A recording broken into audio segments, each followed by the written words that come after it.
आप सभी का आज हम इस वीडियो में चर्चा करेंगे कि 10वें घर में सूर्य 10वें घर में मंगल होने के बावजूद भी हम ये नहीं कह सकते कि सरकारी नौकरी ही लगेगी। ठीक है, इसलिए इस कुंडली को एग्जाम्पल के तौर पे आपको समझा रहा हूँ। यहाँ पे आप देख सकते हैं कि 10वें भाव में सूर्य भी मौजूद है और मंगल भी मौजूद है। बहुत सारे ज्योतिषियों का मत है कि सूर्य और मंगल ये दोनों ही दसम भाव में दिग्बली हो जाते हैं। ठीक है, और सूर्य को देखकर बहुत सारे लोग इस तरीके से कहते हैं कि 10वें घर का सूर्य सरकारी नौकरी देता है, लेकिन ऐसा हमेशा नहीं होता।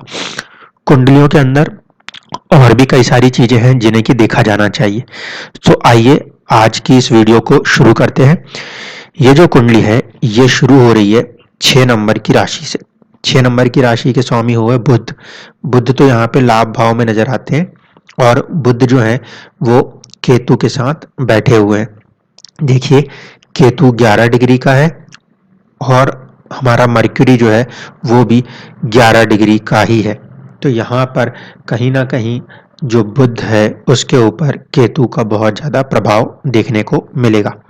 ये चीज हमारे हेल्थ के ऊपर लागू होगी। ठीक है, अब हम चलें कि हमारा जो फर्स्ट हाउस है इसका मिड पॉइंट लॉर्ड कौन है। इसका मिड पॉइंट लॉर्ड जो है वो हस्त नक्षत्र होने के कारण चंद्रदेव हुए। चंद्रमा इस कुंडली में जो है वो कहीं ना कहीं छठे भाव में जाके बैठे हुए। अब छठे भाव में अगर हमारा सबकॉन्शियस माइंड गया है तो सिक्स्थ हाउस वैसे तो सर्विस का हाउस है, लेकिन चंद्रमा जो कि मन का कारक ग्रह है वो अकेला बैठा हो, उसके आगे पीछे कोई ग्रह ना हो, तो वो अपने आप में एक व्याकुलता दिखाता है, एक अस्थिरता दिखाता है। तो इस कुंडली में भी यही हो रहा है।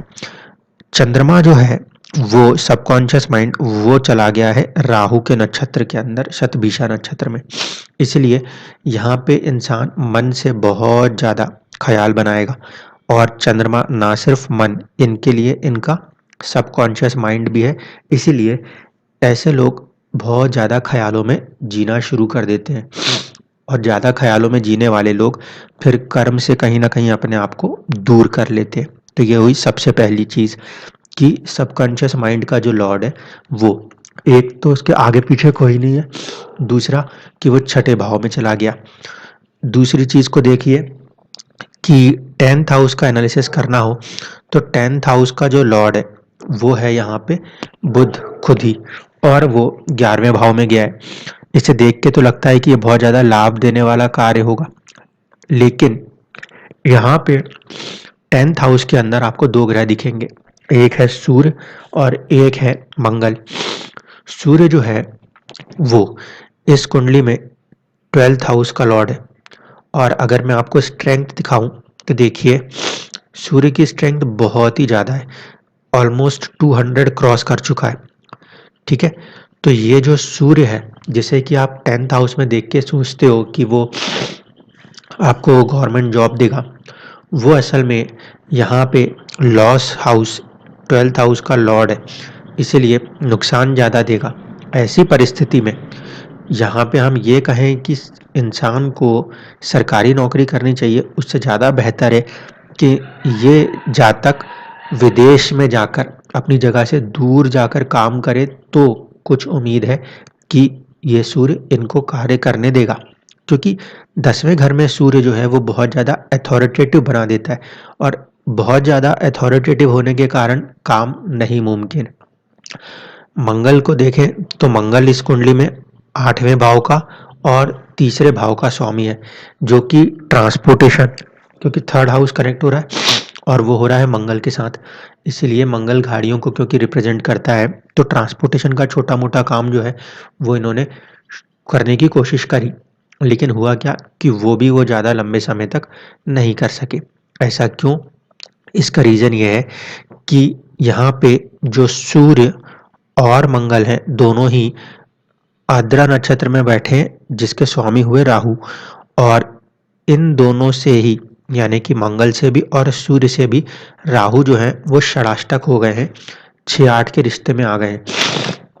इसीलिए ये दोनों ग्रह भी कहीं ना कहीं जो प्रोफेशन और स्टेटस को देना चाहें तो नक्षत्र के स्वामी क्योंकि उनसे 6-8 है तो उसको नहीं कर पाते। अब हम चलेंगे इनके दशमांश की कुंडली पर कि आखिरकार जातक का दशमांश कुंडली क्या बता रही है। देखिए, दशमांश कुंडली में भी 3 चीज़ है। पहले होती है काम करने को काम जो करना आप चाहते हो उसको लेकर आपकी सोच। दूसरा वो होता है आपके कर्म जो है जहाँ पे भी आप काम कर रहे हो वो एरिया का एनवायरनमेंट। और तीसरी चीज़ होती है आपकी अपनी उसके ऊपर एफर्ट्स। तो सबसे पहले हम जो चलते हैं वो हम काम को सोच जो होगी उसको लेकर चलते हैं। देखिए, जो फर्स्ट हाउस है अगर इसका 10वां हिस्सा करेंगे तो वो आपके कार्य के प्रति सोच बताएगा। यहाँ पर देखें तो जो फर्स्ट हाउस बन रहा है उसका लॉर्ड उच्च का हुआ है 8वें घर में, तो ये बहुत ज़्यादा आलस की मात्रा को बढ़ाने में सक्षम है। दूसरी बात कि फर्स्ट हाउस के अंदर जो प्लैनेट्स हैं, एक है मंगल और एक है राहु।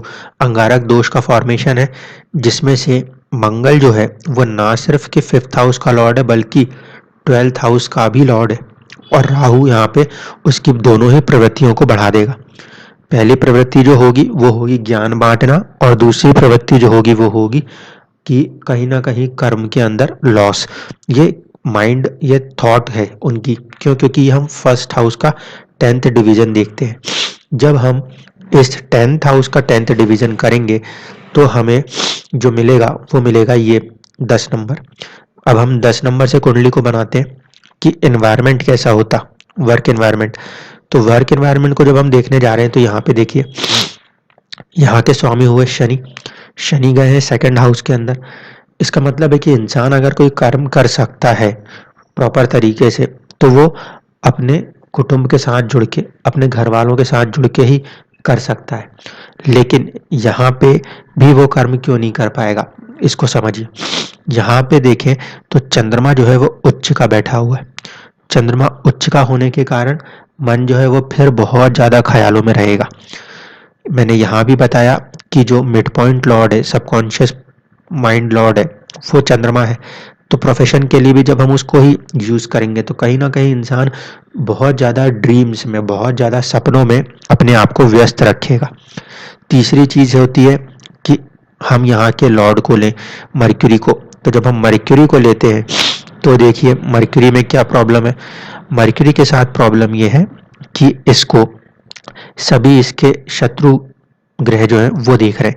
पहला इसको देख रहा है राहु और दूसरा है मंगल। केतु के साथ ये खुद विराजमान है। केतु के साथ जो भी चीज कनेक्ट होगी उसके अंदर पोटेंशियल तो बहुत होगा लेकिन आपको इंट्रोवर्ट ऑब्जर्वेशन करनी होगी। इसके बिना यहाँ पे ये कर्म नहीं हो सकते थे। दूसरी चीज कि जो मंगल है वो 6ठे भाव का स्वामी है और लाभ भाव का भी स्वामी है। इसलिए ये मंगल कभी लाभ देगा कभी परेशानियां देगा, क्योंकि ये 6th हाउस चैलेंजेस का लॉर्ड है। और मर्क्यूरी एक सौम्य ग्रह है जबकि मंगल एक क्रूर ग्रह है। तो यहाँ पे सौम्य ग्रह कहीं ना कहीं क्रूर ग्रह के आगे कमजोर पड़ता हुआ नजर आता है। क्यों? क्योंकि मंगल को साथ है राहु का, जबकि बुध और उसकी राशि दोनों ही केतु से ग्रसित है। इस कारण से ये जातक कर्म करने की इच्छा रखेगा तो भी परेशान, क्योंकि यहाँ पे बुध को सपोर्ट नहीं आ रहा। जब हम इनके चंद्रमा से देख रहे हैं तो चंद्रमा यहाँ पे भी 12वें घर में ख्वाबों में चला जा रहा है। तो इस कारण से ये जातक कोई भी अच्छी स्थायी नौकरी नहीं कर सके। स्थायी नौकरी इनकी नहीं हो सकी तो इसके कारण हम ना सिर्फ की लगन कुंडली बल्कि दशमांश कुंडली में भी देख सकते। मुझे उम्मीद है कि अब आपको समझ में आ गया होगा कि सिर्फ ये सोच लेना कि नहीं मेरा सूर्य या मेरा मंगल 10वें भाव में बैठा है तो मुझे सरकारी नौकरी देगा, ये गलत है।